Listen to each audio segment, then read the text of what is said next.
I think it was G.K. Chesterton who said, "The laughter of God is so loud we can't hear it," or words to that effect.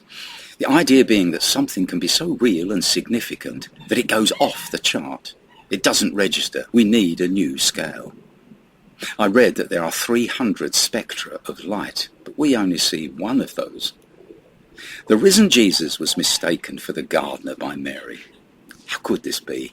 Undoubtedly, this was one of those passages that convinced the atheist J.B. Phillips to believe that the Bible was divinely inspired.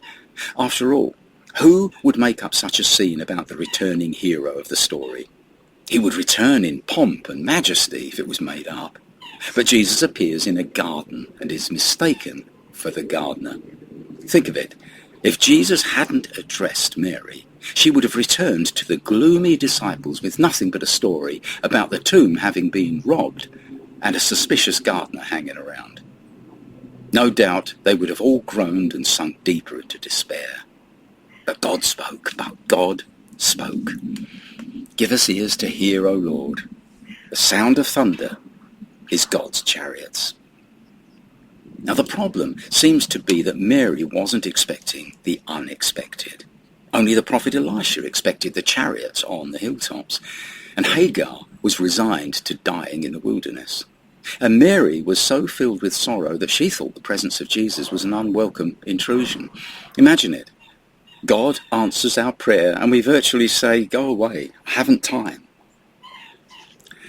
So let's look at ourselves honestly and say, what am I expecting on most days? Has the bad news worn me down to the degree that I've developed a habit, a default position of being troubled, even fearful? Or am I expecting God to surprise me today with some fresh blessing, some new insight, a blessed answer to prayer? Or even if trouble comes, God remains in charge. He has allowed it, and he will show us the way through, enriching our already rich testimony by which, together with the blood of Jesus, we overcome the enemy. Revelation 12:11. Let's be God's hopeful people. Yes, the journey through the dark valley has only just started. But remember, this too is the work of the Lord. Psalm 46, verse 8. Look up. The hills are full of chariots, if we have eyes to see.